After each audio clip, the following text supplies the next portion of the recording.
নমস্কার বন্ধুরা, অর্পিতা স্পিরিচুয়াল চ্যানেলে আপনাদের সবাইকে স্বাগত।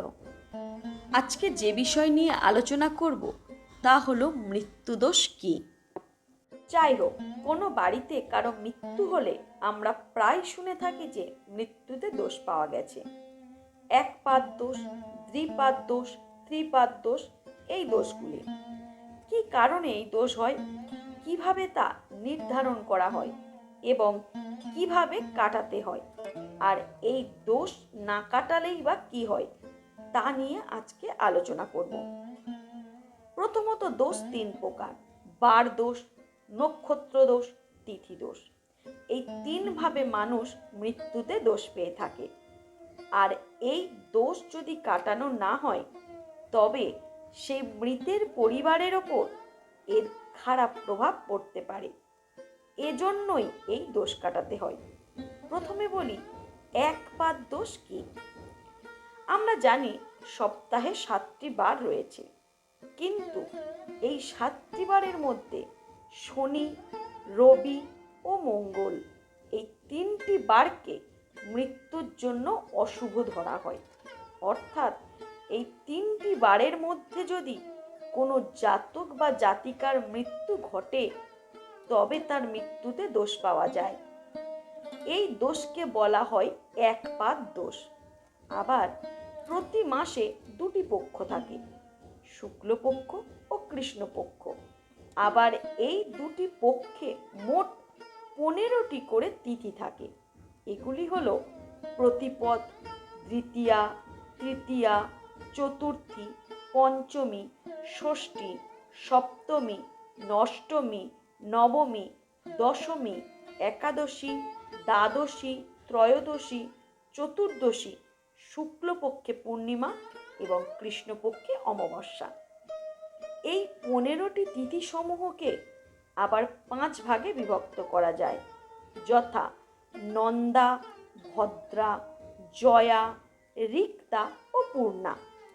প্রতিপদ, ষষ্ঠী ও একাদশী নন্দা, দ্বিতীয়া, সপ্তমী ও দ্বাদশীকে বলে ভদ্রা, তৃতীয়া, অষ্টমী ও ত্রয়োদশীকে বলা হয় জয়া, চতুর্থী, নবমী ও চতুর্দশীকে বলা হয় রিক্তা, পঞ্চমী, দশমী, অমাবস্যা ও পূর্ণিমাকে বলা হয় পূর্ণা। এই 15টি তিথির মধ্যে দ্বিতীয়া, সপ্তমী এবং দ্বাদশী তিথি অর্থাৎ ভদ্রা মৃত্যুর জন্য অশুভ। এই তিথিতে যদি কোনো জাতক বা জাতিকার মৃত্যু হয় তবে সে মৃত্যুতে একপাদ দোষ পায়, অর্থাৎ বারের জন্য এবং তিথির জন্য একপাদ দোষ পায়। অন্যভাবে বললে বারের মান 1 এবং তিথির মান 1।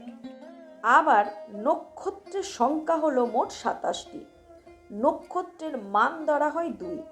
এই 27টি নক্ষত্রের মধ্যে কৃত্তিকা, পুনর্বসু, উত্তর ফাল্গুনী, বিপাশা, উত্তর আষাঢ় এবং পূর্ব ভাদ্রপদ নক্ষত্রকে মৃত্যুর জন্য অশুভ বলে মনে করা হয়।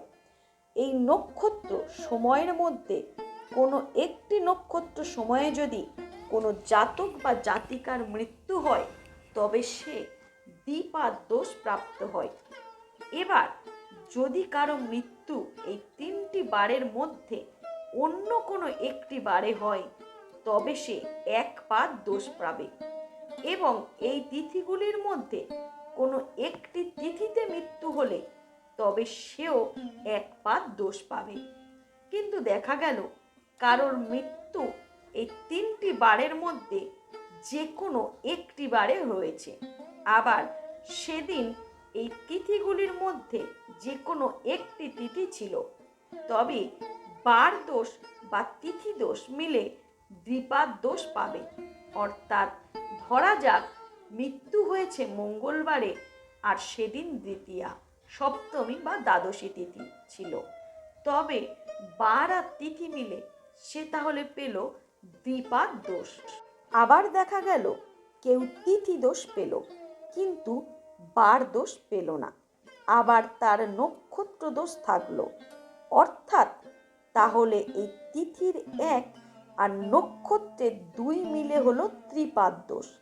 কিংবা কেউ বা বার দোষ এবং নক্ষত্র দোষ পেল, তবে তার ক্ষেত্রেও হবে ত্রিপাদ দোষ। আবার কোনো জাতক বা জাতিকার মৃত্যুকালে যদি বার, তিথি এবং নক্ষত্র এই 3টি দোষেই থাকে, তবে সে 4 পাদ দোষ পাবে। এখানে বারের 1 পাদ দোষ, তিথির 1টি দোষ এবং নক্ষত্রের 2 পাদ দোষ, এই মিলে হবে 4। তখন সেটি হবে পুষ্কর দোষ। অর্থাৎ বার, তিথি, নক্ষত্র দোষ মিলে সবগুলোই দোষ যদি থাকে, তাহলে তা হবে চতুর্পাদ দোষ বা পুষ্কর দোষ। এখন জানা যাক কোন দোষে কি ক্ষতি হয়। বার দোষে শস্য ও পুত্র নাশ হয়। তিথি দোষে গোধন নাশ বা সম্পত্তি নাশ হয় এবং নক্ষত্র দোষে গোত্র নাশ ঘটে। শাস্ত্রমতে 1 পাদ দোষ হলে বাড়ি থেকে 1 মাসের জন্য দূরে থাকতে হয়। দ্বিপাদ দোষে 6 মাসের জন্য দূরে থাকতে হয় এবং ত্রিপাদ দোষ হলে 1 বছরের জন্য সে বাড়ির ভিটে ছেড়ে অন্যত্র থাকতে হয়। কিন্তু সেগুলি সকলের পক্ষে করা সম্ভব নয়, তাই তার জন্য একটি বিধানও রয়েছে। কিন্তু কারোর পুষ্কর দোষ হলে সেই ভিটায় একটি গাছও জীবিত থাকে না বলে শাস্ত্রে বলা হয়েছে।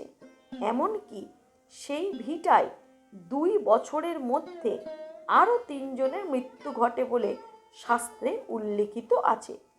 তবে মৃত্যুতে পুষ্কর দোষ দেখা দিলেই যে তা ক্ষতিকর হবে এমনটি কিন্তু নয়। এক্ষেত্রে একটি বিশেষ হিসেব বা অঙ্ক রয়েছে, সেটি থেকেই বোঝা যাবে যে মৃত্যুকালে প্রাপ্ত দোষ আদৌ ক্ষতিকর কিনা। এখন জেনে নেওয়া যাক তাহলে সেই অঙ্কটি কেমন। সপ্তাহে মোট 7টি বার রয়েছে।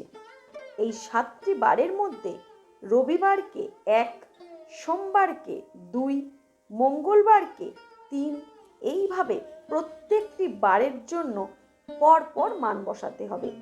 এবার যেই বারে মৃত্যু ঘটেছে সেই মানের সঙ্গে 35 যোগ করতে হবে।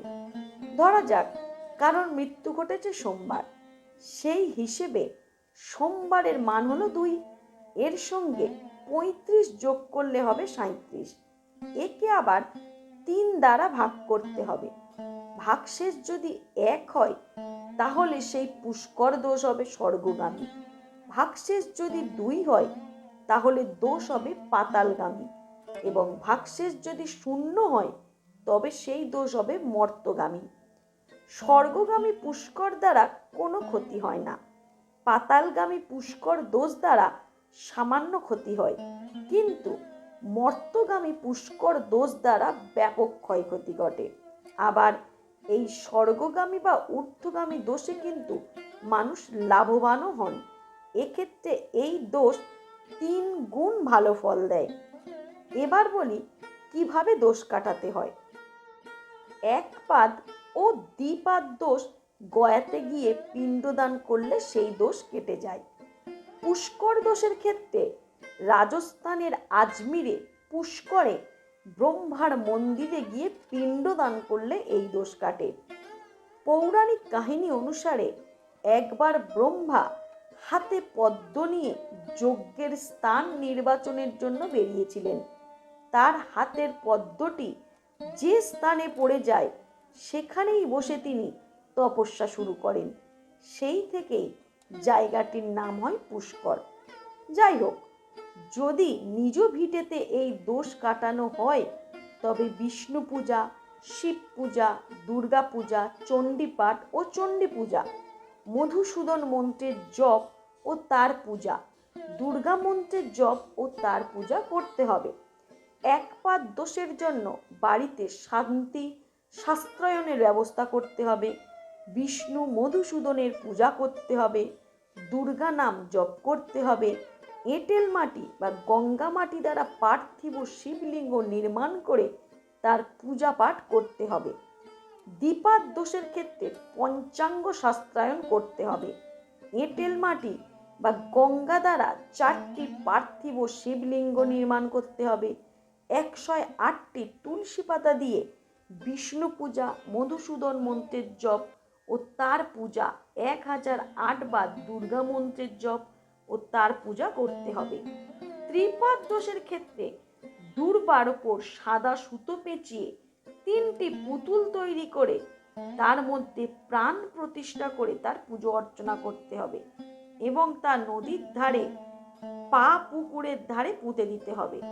পিতৃপুরুষের জন্য তর্পণ করতে হবে এবং তাদের উদ্দেশ্যে খাদ্য নিবেদন করতে হবে। এছাড়াও মধুসূদন পূজা, চণ্ডী পাঠ করতে হলে 12টি পার্থিব শিবলিঙ্গ নির্মাণ করে তার পুজো করতে হবে। তবে মৃত্যুতে কেউ দোষ পেয়েছে কিনা এবং দোষ পেলে তা কতটুকু পেয়েছে, কিভাবে সেই দোষ খণ্ডন করা যাবে, তা একজন পুরোহিত ভালোভাবে বলতে পারবেন। তবে এটি মনে করা হয় যে মানুষ সৎভাবে জীবনযাপন করেন, তার মৃত্যুতে কখনোই দোষ পাওয়া যায় না। তাই বন্ধুরা, আমাদের উচিত সর্বদা সৎভাবে